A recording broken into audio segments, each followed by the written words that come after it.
Foi isso no domingo de noite e o filhinho de Lena nasceu na manhã seguinte. Amanhecia quando Byron deteve o galope da mula diante da casa, da qual saíra não havia mais de 6 horas. Apeando de um salto, correu pelo estreito atalho que conduzia ao pórtico escuro. Apesar de toda sua pressa, parecia reservado, parecia vigiar a si mesmo, pensando com certa melancolia, sem surpresa. Byron Bank tem um filho.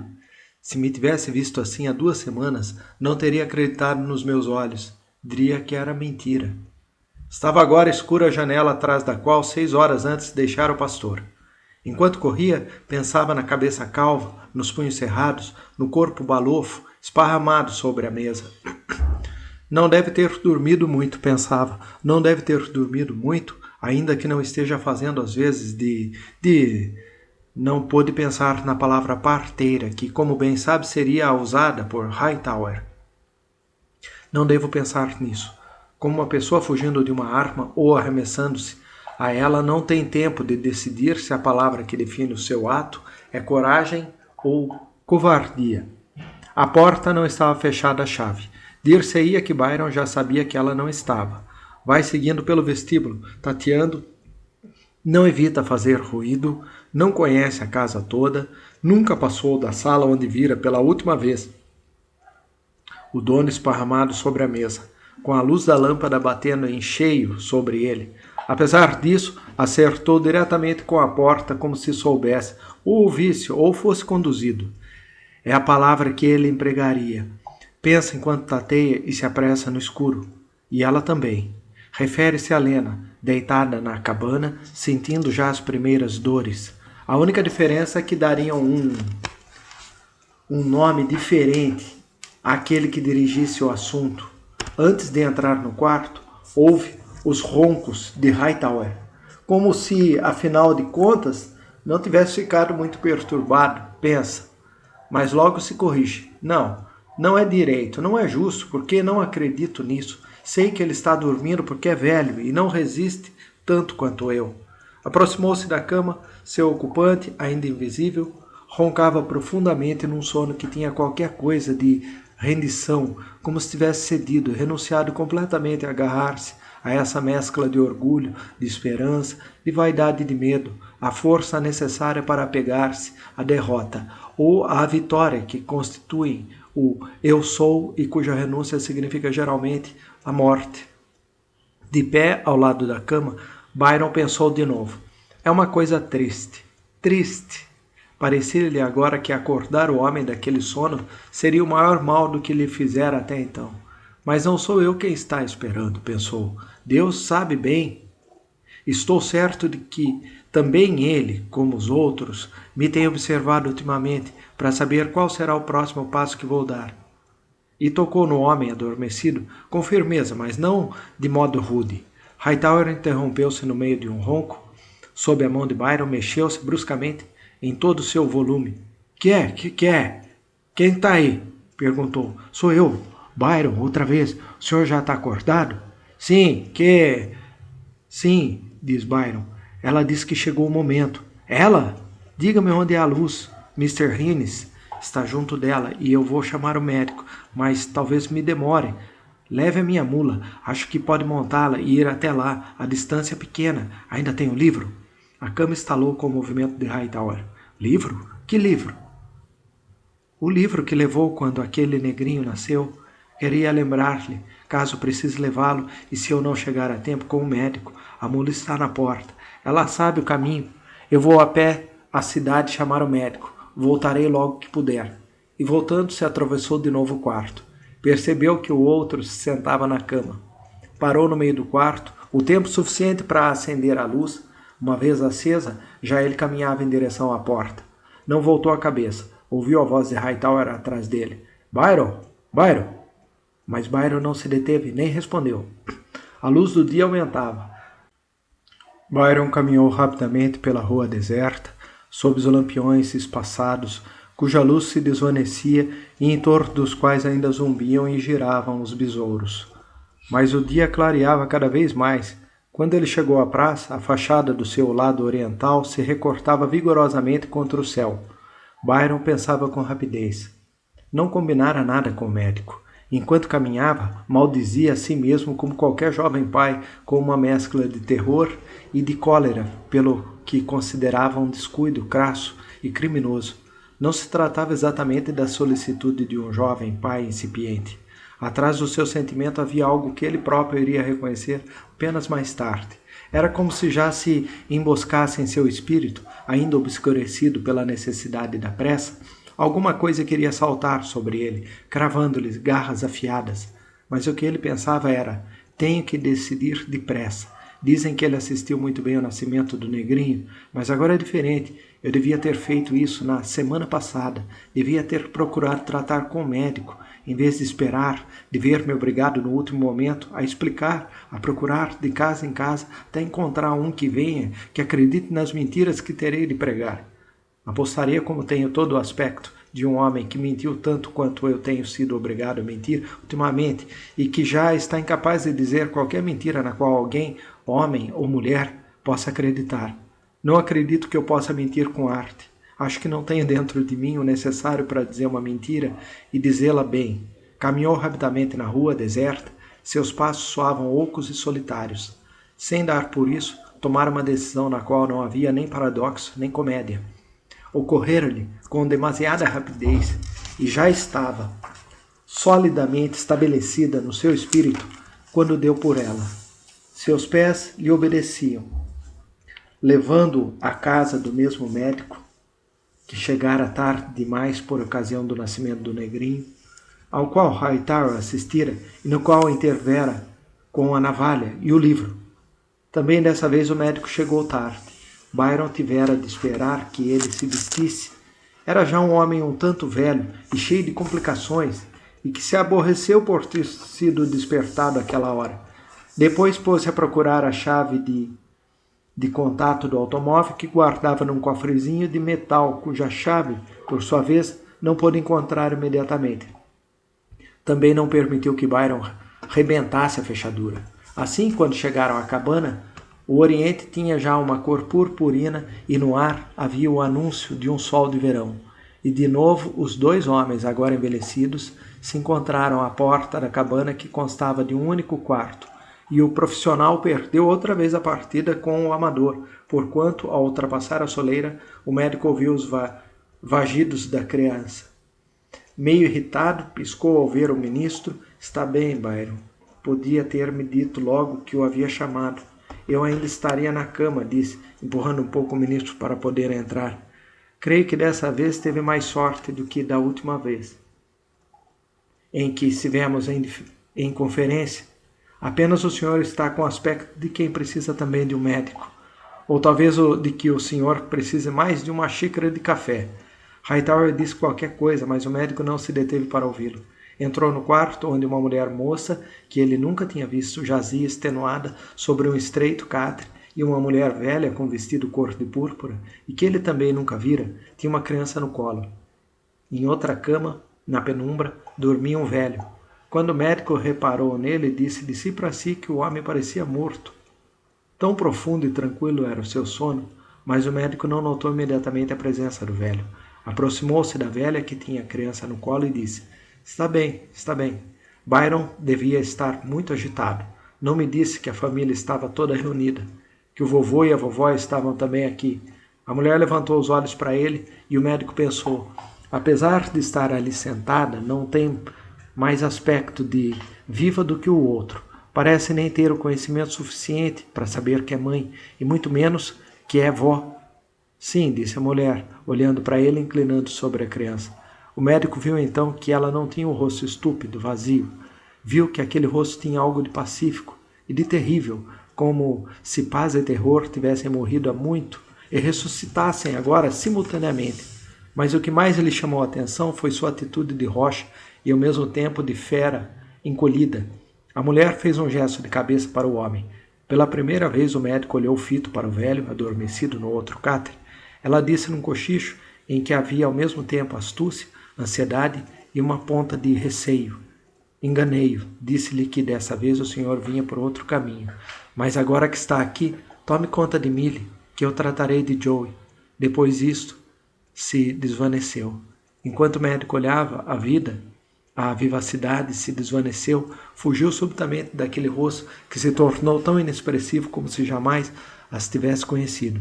Agora os olhos o interrogavam com uma expressão de desânimo e desengano, enquanto a mulher se inclinava perplexa sobre a criança, como se o médico se propusesse arrebatá-la dos seus braços. Talvez o movimento que ela fez despertasse a criança, que chorou um pouco. Depois a perplexidade também se dissipou com a suavidade de uma sombra, e aquela mulher grotesca, de cara de pau, olhou absorta para a criança. É Joey, o filhinho da minha Millie, disse ela. Byron, que parara na porta quando o médico entrou, ouviu aquele choro.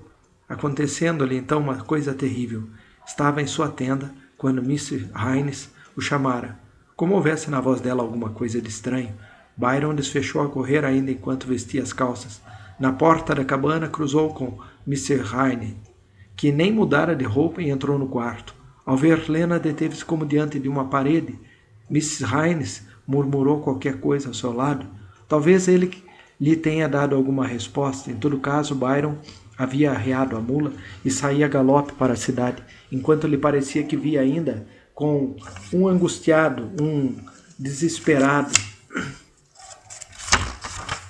terror, a forma do corpo dela sob as cobertas.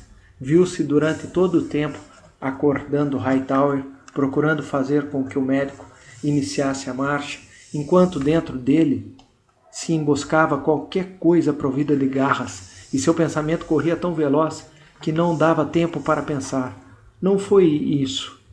Um pensamento tão veloz que não consentia reflexão até que o médico e ele voltaram à cabana. Então, da porta junto à qual havia parado, ouviu o choro da criança e sucedeu-lhe uma coisa terrível. Sabia agora que era aquilo que parecia amar-lhe. Horrenda emboscada, quando ele atravessava a praça deserta em busca de um médico com o qual deixara de entender há tempo. Sabia agora o motivo do seu descuido com o médico. Era porque até o momento que Mrs. Hines o fora chamar na tenda, não julgara que ele ou ela ia ter necessidade de um médico. Fazia já uma semana que seus olhos tinham aceitado o ventre de Lena sem que seu espírito acreditasse. Contudo, sabia, acreditava, pensou. Devia ter sabido, para poder fazer o que fiz, para correr, mentir, incomodar os outros. Agora, porém, sabia que não acreditara, até o momento em que passou pela mulher de Hines e dirigiu um olhar ao interior da cabana. Quando a voz de Mrs. Hines o tirou do sono, ele sabia o que era, o que acontecera. Levantou-se e vestiu-se às pressas, sabendo que havia 5 noites esperava por aquilo. Contudo, não acreditava ainda. Sabia agora que, quando correra para a cabana e olhara para dentro, esperava vê-la sentada. Esperava que talvez, sem mudança alguma, sem que o tempo passasse, ela própria o esperasse placidamente na porta. Mas mesmo quando tocou com as mãos na porta, ouviu uma coisa que nunca ouvira antes. Era um gemido forte, no qual havia paixão e humildade ao mesmo tempo, que parecia estar falando com alguma coisa, claramente, numa língua que não era sua nem de homem algum. Passou então por Miss Hines na porta e viu Lena estendida na cama. Nunca tinha visto na cama, estava certo de que, quando a visse, ela estaria vivaz, talvez com um leve sorriso, com um inteiro conhecimento de sua presença. Mas ao entrar, Lena sequer olhou para ele. Não pareceu perceber que a porta se abrira. Não parecia que no quarto houvesse alguém ou outra coisa que não fosse ela própria. E esse o que quer que seja a que ela se dirigira, com aquele gemido doloroso numa língua que o homem desconhece. Estava coberta até o queixo, erguida a parte superior do corpo sobre os braços e a cabeça inclinada. Tinha o cabelo solto, os olhos pareciam 2 buracos e os lábios estavam tão brancos como o travesseiro sobre o qual ela repousava. E enquanto naquela atitude de susto e surpresa parecia contemplar com uma espécie de melindrada descrença a forma do seu corpo debaixo das cobertas, emitiu de novo aquele gemido sonoro, angustioso e humilde.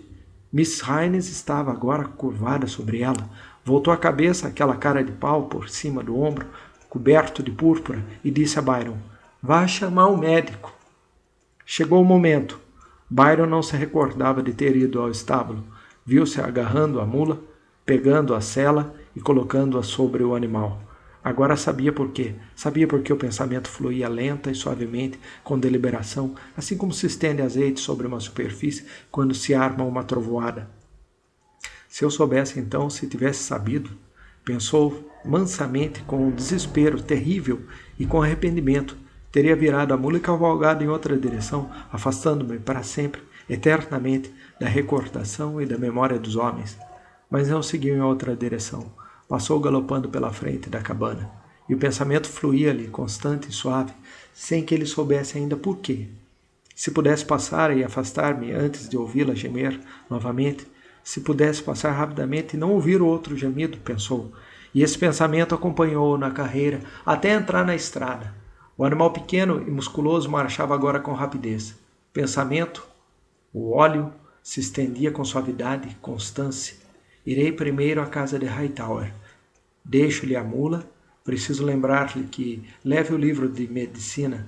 Não devo esquecer isso, dizia acompanhando até que saltou da mula, que nem detivera antes, e entrou em casa do pastor. Teve depois outro pensamento. Já está feito, ainda que não encontre um médico formado. Esse pensamento o acompanhou até a praça, e logo atraiçoou. Byron sentiu-se hesitante e pensou, ainda que não encontre um médico formado, porque nunca acreditei que tivesse necessidade de algum, nunca acreditei, e enquanto ajudava o velho médico a procurar a chave do cofre para poder encontrar a chave do carro, galopava-lhe pela cabeça esse pensamento, jungido paradoxalmente à necessidade de se apressar. Finalmente encontraram a chave e a necessidade de apressar-se. Seguiu de mãos dadas com o movimento e a velocidade, ao longo da estrada deserta, sob o ermo amanhecer. Ei-los afinal à porta da cabana, para além da qual a lâmpada ardia ainda. Nisso Byron ouviu a criança chorar. Então compreendeu tudo. Amanhecia rapidamente.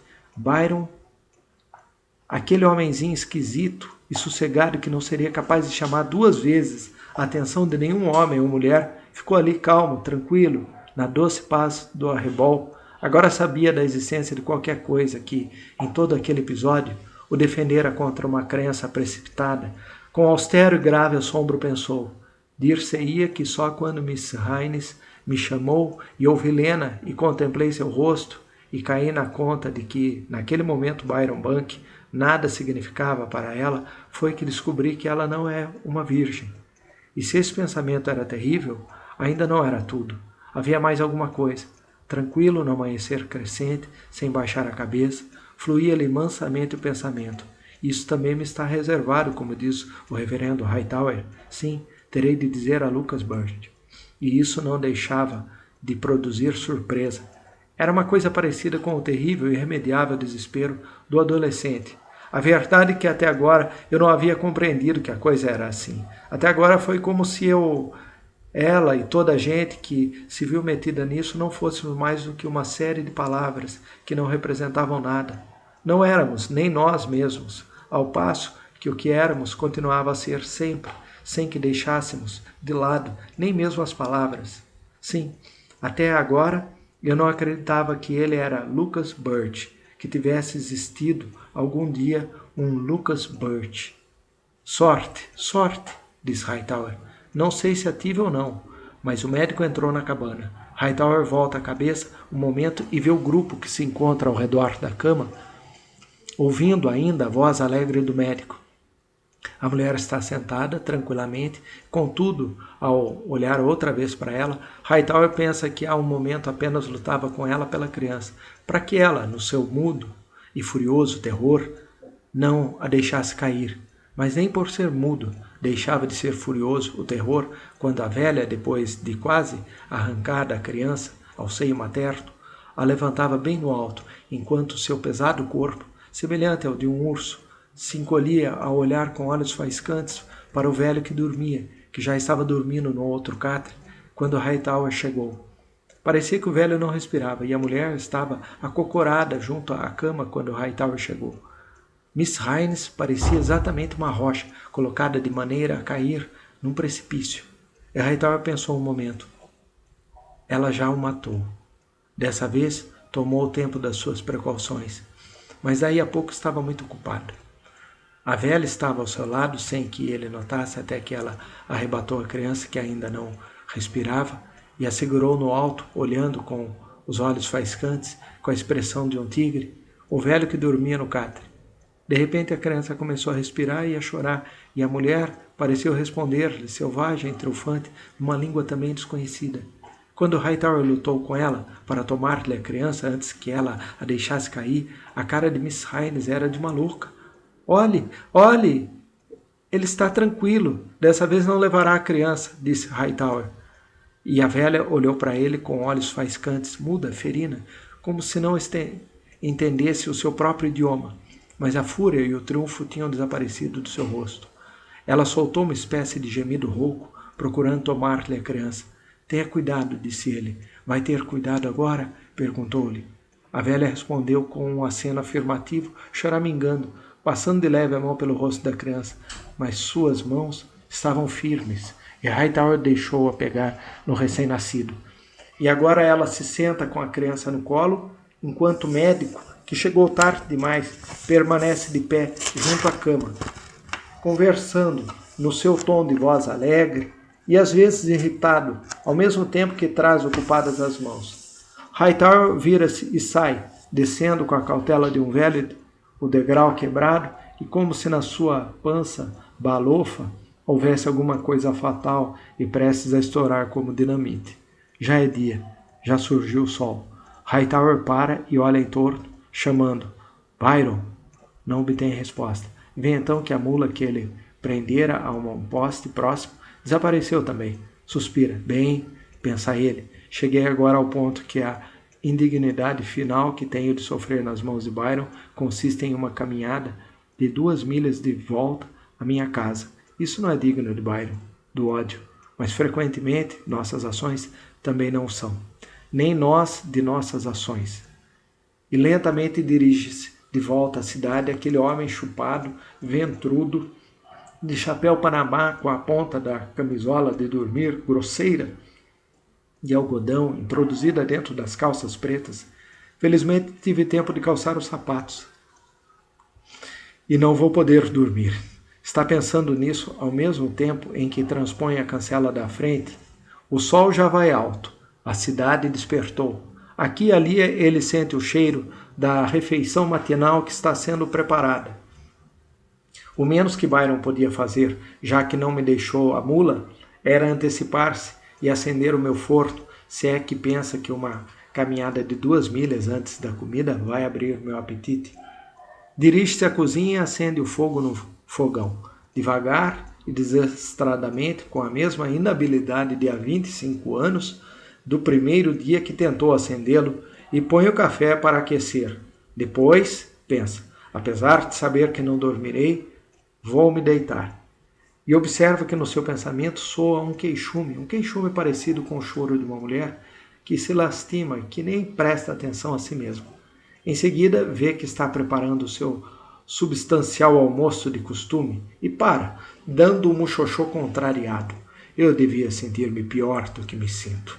No entanto, tem de reconhecer que não se sente assim, e de pé sozinho, alto, disforme, na cozinha, deserta e mal cuidada, tendo na mão uma panela de ferro, a qual adere a gordura da véspera, invade um resplendor, uma onda, um ímpeto ardente, quase uma sensação de triunfo. Mostrei-lhes, pensa, sou velho, porém tenho vida, ao passo que os outros chegam tarde demais onde eu cheguei. Os outros chegam tarde demais para as sobras, como diria Byron, mas isso é vaidade e orgulho vazio. Contudo, o esplendor impenetrável, a repreensão não dá por isso. E Hightower pensa ainda, que tem que me sinta orgulhoso e triunfante? Que tem isso? Mas o esplendor não pensa que apoio, nem tem necessidade dele. Também não se satisfaz com a realidade de uma laranja, 2 ovos e pão torrado. Olha os pratos sujos e vazios que estão em cima da mesa e diz consigo, agora em voz alta, benza-me Deus, agora não vou lavá-los. Nem também vai para o quarto para ver se dorme. Vai até a porta, olha para dentro e pensa, se eu fosse uma mulher, o que uma mulher faria agora era meter-se na cama e descansar. Vai ao gabinete e o homem que durante 25 anos não fez nada, desde a hora de levantar-se até o momento de deitar-se, move-se agora como um homem que se propõe fazer alguma coisa. O livro que escolhe dessa vez não é de Tennyson, Procura Alimento de Homem. O livro é Henrique IV, e Hightower dirige-se ao pátio dos fundos e enterra-se pesadamente na gasta cadeira à sombra de uma árvore. Não conseguirei dormir, pensa, porque Byron chega daqui a pouco e me acordará, mas só para saber o que agora terá inventado para exigir de mim, quase que vale a pena despertar. Pouco depois adormece e ronca. Quem quer que parasse para olhar, teria visto sob os reflexos iguais do céu, nas lentes dos óculos, um rosto inocente, pacífico, seguro de si, mas não vê ninguém. Mesmo quando ele acorda, 6 horas mais tarde, lhe parece que alguém o chamou. Senta-se de golpe e a cadeira geme. Que é? Pergunta. Que é?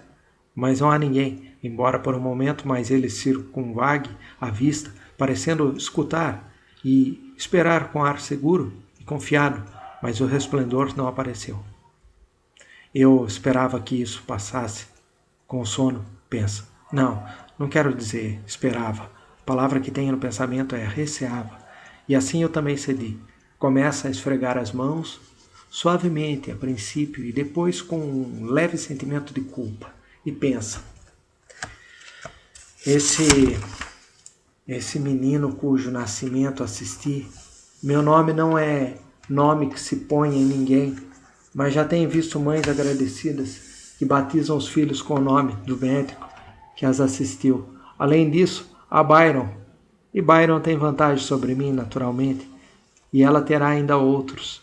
Aqui lembra-se do corpo jovem e forte, do qual, ainda no trabalho do parto, se irradiava um quê de tranquilidade, impavidez, muitos outros. Essa será sua vida, seu destino. A boa raça, em obediência submissa, povoará a terra. Desse ventre robusto sairão mães e filhas. Agora quem vai gerar é Byron. Pobre rapaz. Tenho pena, conquanto ele me tenha feito voltar para casa a pé. Entra em casa, barbeia-se, tira a camisola de dormir e veste a que usou na véspera. Põe o colarinho, a gravata de algodão e o chapéu panamá. Apesar de seguir pela mata, onde é mais difícil andar, não custa tanto voltar à cabana quanto custou ir desta para casa, e sentindo o sol intermitente, o calor, o cheiro selvagem e o fecundo da terra, as matas e o pesado silêncio, pensa, preciso fazer isso mais vezes, não devia ter perdido esse hábito, mas é possível que me voltem os 2 hábitos, se isso não é o mesmo que rezar. Sai da mata no extremo oposto do pasto, atrás da cabana. Para lá da cabana está o maciço de árvores que rodeava a casa incendiada. Mas do lugar onde se encontra, não vê as mudas cinzas daquilo que um dia foram tábuas e vigas. Pobre mulher, pensa. Pobre mulher estéril. Não ter vivido uma semana mais até que a sorte e a vida voltassem a essas terras sáfaras e arruinadas. Parece-lhe ver e sentir em redor de si os espectros de campos ricos e da opulenta vida negra da fazenda, os gritos suaves, a presença das mulheres fecundas, as crianças nuas no pó diante das portas e a casa grande, ruidosa, sonora, com o grito das gerações.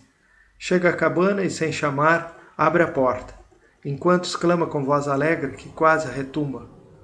O médico pode entrar? A cabana está deserta. Só então lá mãe e filho, a mãe recostada em travesseiros, amamenta a criança.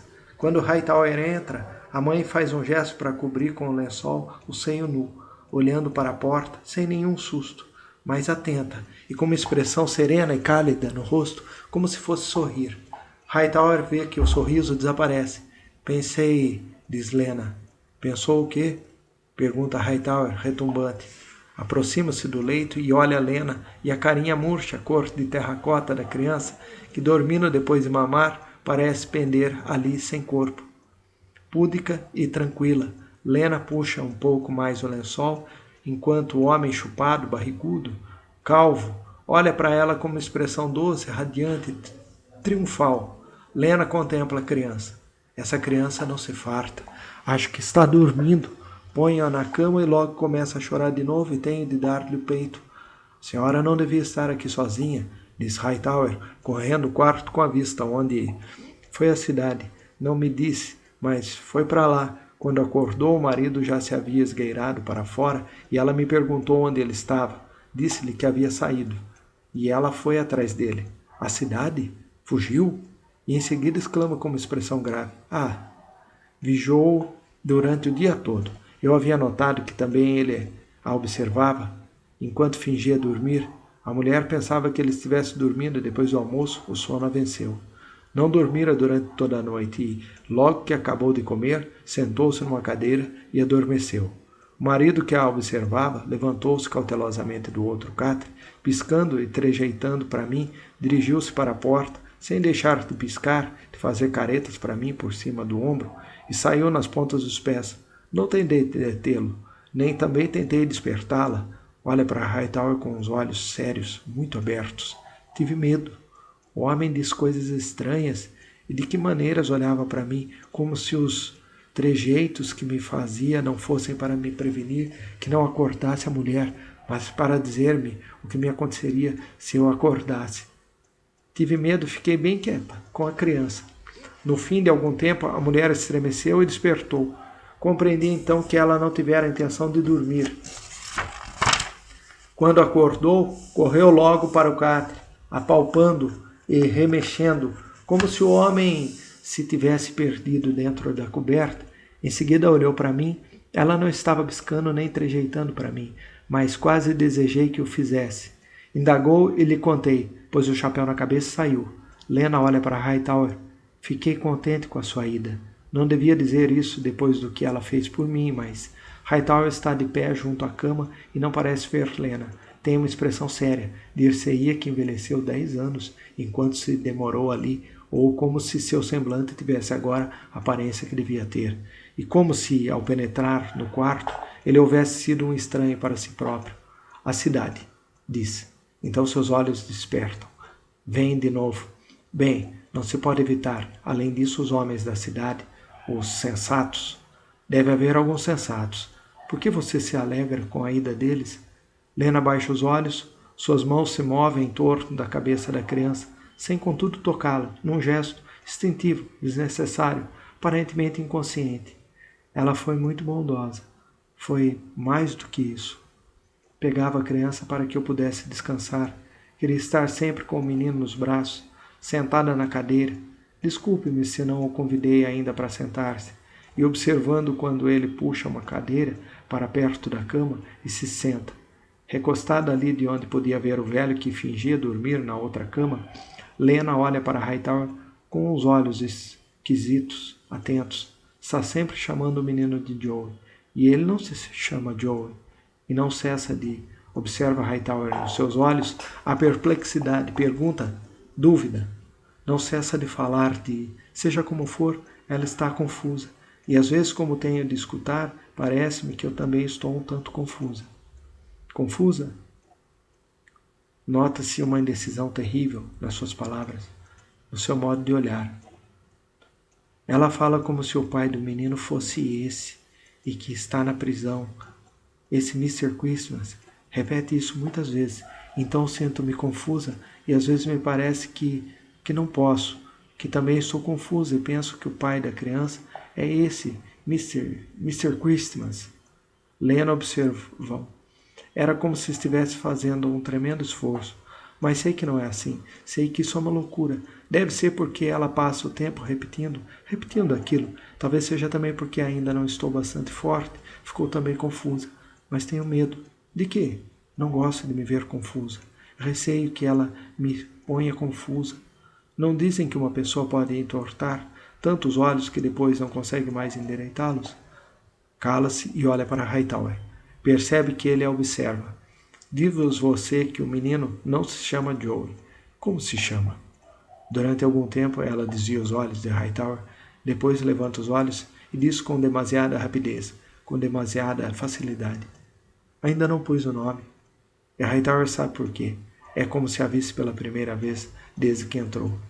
Observe então que Lena penteou o cabelo, arranjou o rosto e vê, meio oculta pelo lençol, como se ela os tivesse escondido apressadamente, ao vê-la entrar, um pente e um caco de espelho. Quando entrei, você estava esperando alguém, e não era mim. Quem estava esperando, pois? Lena não desvia o olhar. Sua expressão não é inocente, nem dissimulada. Não é plácida, nem serena. Esperando? Estava esperando. Byron Bunke. Lena continua sem desviar os olhos. Hightower a contempla com uma expressão firme, grave, doce, mas ela nota na sua fisionomia qualquer coisa dessa implacabilidade que tem visto no semblante de algumas pessoas bondosas, que tem conhecido homens principalmente. Hightower se inclina para a frente e põe a mão sobre a dela, onde ela segura o corpo da criança. Byron é um homem bom, disse. Sei tanto disso como qualquer pessoa, e melhor do que a maioria dos homens. E você é uma mulher boa. Será uma boa mulher. Não quero dizer que corrige-se bruscamente. Cala-se. Não queria dizer que... Compreendo, diz Lena. Não é isso. Isso não tem importância. Isso ainda não é nada. Depende do que você fizer depois, do que fizer consigo próprio, com outros. E olha para Lena, que não desvia o olhar. Deixe-o ir embora. Afaste-o de si. Olha um para o outro. Afaste, minha filha. Provavelmente você não tem mais da metade da idade dele. Mas já viveu o dobro do que ele viveu. E, como Byron perdeu tempo demais, não o alcançará nunca. Nunca ficará à sua altura. E também isso, o fato de que ele não é nada, é tão irremediável como a experiência completa que você tem. Byron é tão incapaz de voltar atrás e fazer como você o é de voltar atrás e desfazer. Você tem um filho que não é dele, o filho de um homem que não é Byron. E assim você introduzirá à força 2 homens, e só a terça parte de uma mulher na vida de um homem que pelo menos merece que o nada em que viveu durante 35 anos seja violado, se é que o deve ser, sem a presença de 2 testemunhas. Isso não depende de mim. Ele é livre. Peça-o a ele. Eu nunca procurei retê-lo. É verdade. Provavelmente, se você tivesse tentado, não teria conseguido. É isso. Se tivesse sabido tentar. Mas nesse caso, se você tivesse sabido, não estaria aqui nessa cama com uma criança ao peito. E não quer deixá-lo ir? Não vai dizer-lhe o que é necessário dizer? Não posso dizer mais o que já lhe disse. E há 5 dias dele, o não. O não? Pediu-me que casasse com ele. Que não esperasse. E eu disse que não.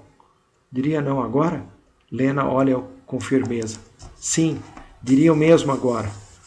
Hightower, enorme, desproporcionado, de novo com o semblante desanimado, fatigado, dá um suspiro. Acredito em você. Você continuará afirmando isso até ver. E olha de novo com um olhar penetrante e duro. Onde está Byron? Lena olha para ele e no fim de algum tempo diz calmamente. Não sei. Súbito o rosto dela fica vazio, como se aquilo que lhe dera real solidez e firmeza tivesse começado a escoar-se dali. Agora não há nele nenhuma dissimulação, vivacidade ou precaução. Essa manhã voltou mais ou menos às 10 horas. Não entrou, parou na porta e ficou a olhar-me. Eu não o tinha visto desde ontem de noite e ele não tinha visto a criança. Eu disse-lhe, entre, venha vê-lo. Da porta respondeu-me, vim saber quando é que deseja vê-lo. Quem? Perguntei. E ele? Talvez ele tenha de vir acompanhado por um policial, mas posso convencer Kennedy a deixá-lo vir. Vir quem? Indaguei. E ele respondeu, Lucas Burt.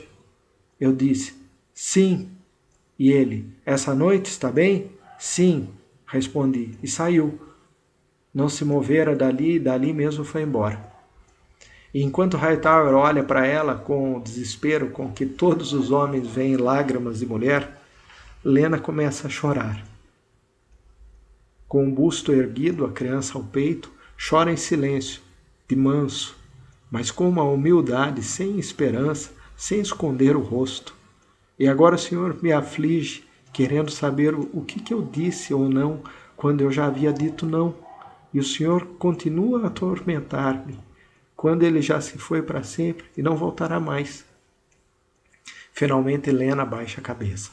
Hightower levanta-se e põe a mão sobre sua cabeça inclinada, pensando, Graças, Senhor. Deus me ajude. Graças, Senhor. Valha-me Deus.